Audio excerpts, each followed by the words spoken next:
Kadang-kadang TV yang kita beli walaupun harganya puluhan juta tidak memenuhi harapan. Misal, gambarnya bagus tapi desainnya masih kurang.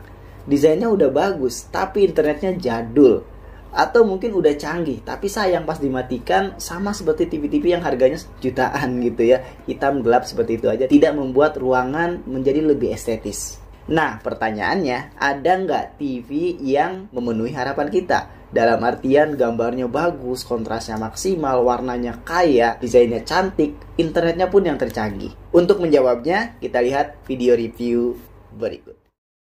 Jangan lupa like, comment, and subscribe Awan Feris Channel. Terima kasih. TV yang kita review kali ini merek Sony seri X9000J seri tahun 2021. Ukuran pada seri ini ada di ukuran 55 inci, 65 dan 75 inci. Artinya apa? Seri ini seri premium yang memang dikhususkan untuk ruangan-ruangan yang besar juga. Jarak tonton mungkin 3-4 meteran. Oh iya, saya juga pernah review ya seri yang H yang setahun yang lalu. Di sini link reviewnya ya, silahkan ditonton jika ingin melihat review saya sebelumnya. Pertama dari review kali ini kita lihat dari segi desain TV-nya. Desain dari TV ini kalau dari depan sama seperti yang pendahulunya seri X9000H. Terlihat simple dan minimalis. Bezelnya tipis dan kalau kita perhatikan lagi, yang seri terbaru ini sedikit mengkilat dibandingkan seri pendahulunya. Kakinya lebar, ada 4 titik tumpuan, kita lihat ya, seperti ini model kakinya. Berbeda dengan yang sistem kakinya di tengah, di sini dia ada 4 titik tumpuan sehingga akan lebih stabil di atas meja. Dan kalau kita perhatikan lagi, kakinya lumayan lebar, sangat lebar kategorinya. Jadi dengan lebar seperti ini kita akan lebih mudah menyimpan soundbar ya, tinggal ditaruh di bawahnya aja. Tapi dengan lebar seperti ini ada kekurangan yang menurut saya, yaitu mejanya, meja TV-nya itu harus lebar juga. Setidaknya panjangnya harus sama dengan TV. Kalau kita lihat dari samping desainnya ini, kalau dibilang slim ya standar ya, nggak terlalu tipis seperti mungkin seri-seri kompetitornya, yaitu Samsung dan LG. Di sini agak sedikit tebal, tapi dengan tebal seperti ini akan lebih, suaranya biasanya lebih bagus. Nah, kemudian di bagian belakangnya ini lumayan berbeda dengan seri pendahulunya. Di sini terlihat ada XR ya, logo XR di tengahnya, XR Cognitive Intelligence. Bicara port, di sini sudah lengkap ya, ada 4 HDMI.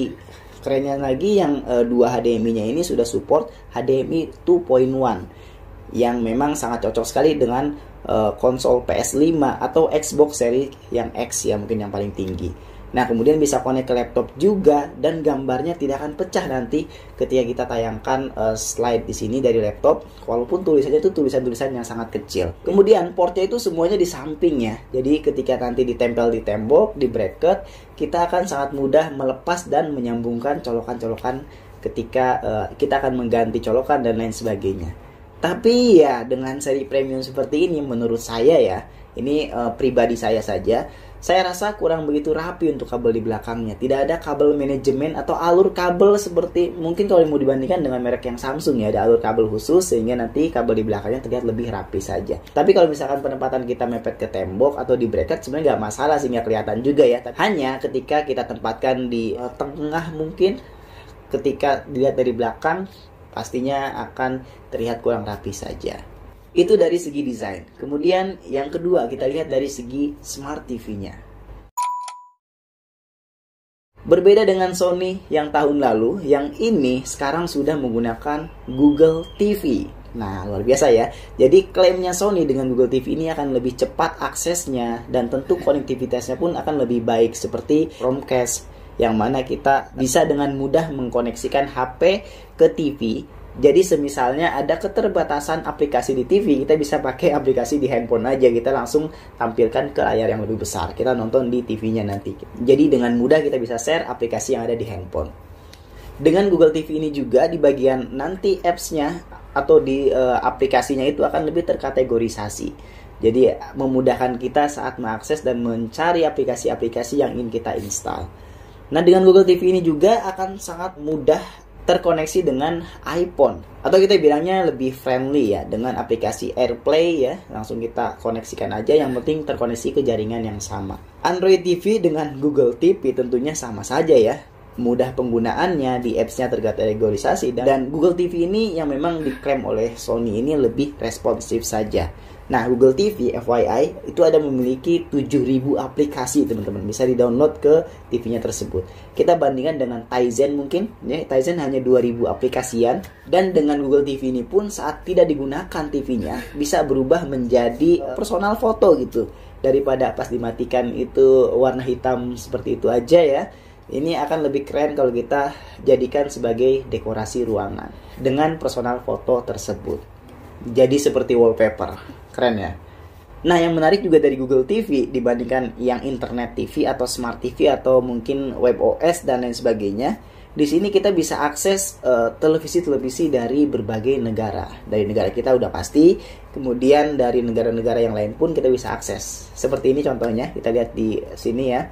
Kita bisa akses TV mungkin dari Korea, kita akses seperti ini aja. Tinggal kita buka, yang penting terkoneksi ke internet. Luar biasa ya, nggak perlu pakai antena lagi nih dengan Google TV ini.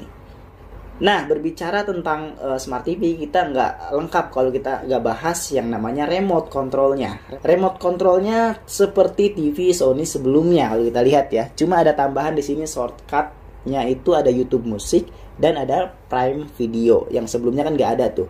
Dan di sini juga ada shortcut untuk akses aplikasi utama yang sering kita pakai seperti YouTube dan Netflix dan lain sebagainya ya.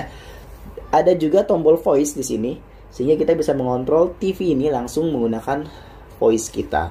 Jadi dengan ada voice seperti ini sudah pasti remote ini menggunakan Bluetooth. Jadi harus kita pairing dulu ke TV-nya. Tapi itu mudah banget caranya.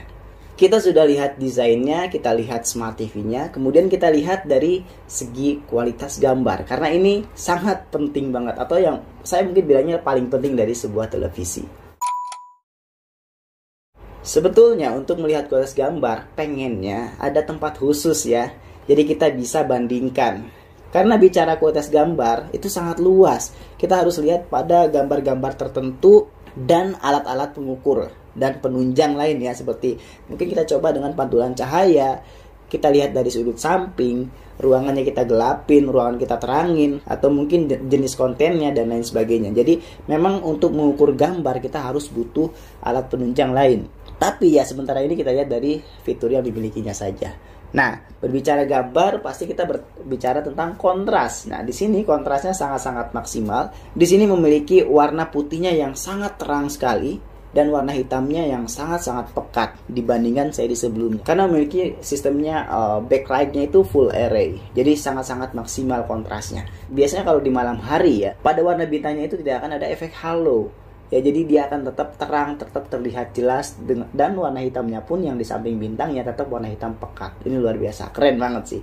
Nah, kemudian dari akurasi warna. Memang kalau kita bicara warna, kita harus lihat dari white balance-nya, gamanya, color temperatur, white balance kalibrasinya seperti apa. Belum lagi color gamutnya. Tapi nggak apa-apa, kita lihat dari warnanya, memang kita lihat langsung aja di gambar ini ya. Sangat natural, sangat akurat, sangat kaya warnanya, dan gradasi warnanya sangat sempurna menurut saya ya. Dengan gambar yang kita lihat sekarang seperti ini. Ya, memang warnanya Sony ini tidak akan mengecewakan ya. Kita kenal dengan Triluminos ya di seri-seri sebelumnya. Sekarang sudah dicanggihkan lagi, lebih canggih lagi dengan XR Triluminos display.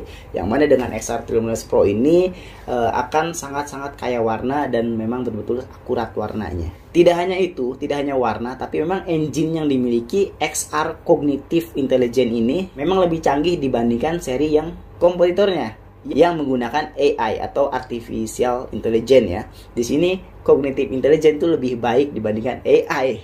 Klaimnya seperti itu. Karena kalau AI itu bagaimana karakter otak manusia bekerja, kalau di sini di Cognitive Intelligence itu bagaimana manusia melihat gambar tersebut. Ya, ini berbeda ya, karena memang kalau kita melihat langsung misalkan orang atau manusia gitu, kita lihat mukanya, yang lainnya kayak misalkan backgroundnya itu seharusnya seperti efek ngeblur gitu ya, tidak fokus di situ. Jadi kalau di sini di sistem yang dimiliki oleh Sony ini akan membuat seperti kita melihat benar-benar nyata yang kita lihat itu, seperti kita ada di dalam tayangannya tersebut. Jadi dari segi warna luar biasa, kontrasnya maksimal, warnanya colorful, dan tadi didukung dengan engine yang sangat-sangat bagus yaitu Cognitive Intelligence tersebut, sangat-sangat canggih juga. Nah, bagaimana dengan motionnya? Di TV ini ada fitur motion flow ya, dimana saat diaktifkan, jika gambarnya bergerak cepat akan sangat halus, tidak patah-patah. sehingga membuat Anda akan semakin nyaman ketika menonton. Bayangkan ya, saat kita main game mungkin pastinya akan memberikan experience yang sangat luar biasa karena gambarnya nggak patah-patah. Di sini didukung dengan 120 Hz untuk refresh rate di padelnya tersebut. Jadi dengan sistem seperti ini, ketika kita pakai mode game dengan port yang support sampai 120 Hz seperti ini, mampu memberikan tayangan yang halus dan tidak akan nge-lag ya, tidak akan nge-lag ya nantinya. Dan terakhir dari segi audionya. Audionya Sony sudah menyematkan teknologi akustik multi audio. Nah, klaimnya dia lebih maksimal untuk bassnya dan tweeternya pun sangat maksimal. Tapi kalau bicara audio dengan TV seperti ini ya, TV-TV pada umumnya TV-TV seperti ini saya agak sedikit sanksi sih. Nggak begitu maksimal, nggak akan semaksimal seperti di soundbar. Jadi ya menurut saya harus tetap membeli soundbar atau tambahan perangkat lain untuk audionya agar experience-nya lebih maksimal lagi. Nah, setelah saya paparkan tadi ya dari desain, kemudian Smart TV-nya, kualitas gambarnya, konektivitasnya, motionnya, audionya, maka dapat disimpulkan bahwa produk ini betul-betul recommended. Kenapa? Karena memang banyak improvement-nya dibandingkan seri-seri pendahulunya. Dan kalau kita mau summary-kan, yang pertama pasti gambarnya sangat maksimal.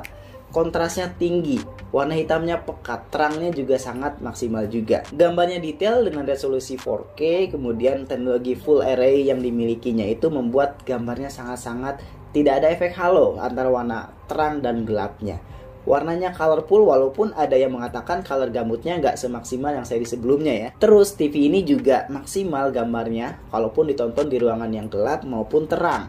Tidak ada efek pantulan juga cahayanya, dan dari samping pun angle-nya juga maksimal. Kalaupun sistemnya VA panel seperti ini, nggak seperti panel-panel yang lain ya, yang memang dari samping pun tidak berubah warnanya. Memang ada sedikit kekurangan di bagian itu aja. Respon time-nya tidak diragukan lagi ya, dengan 120 Hz ini akan sangat maksimal ketika ada gerakan-gerakan yang cepat, tidak akan patah-patah, dan pastinya akan memberikan experience menonton kita yang lebih nyaman. Dan dua port HDMI-nya yang sudah support HDMI 2.1 ini sangat-sangat kita butuhkan ya, karena sekarang itu sudah berkembang ke arah ke situ. Teknologinya, konsolnya, support produknya, eksternal produknya itu sudah support ke HDMI 2.1. Jadi TV ini cocok untuk Anda yang suka nonton film, TV show, tayangan olahraga, video game, PC monitor. Jadi TV ini menurut saya paket komplit.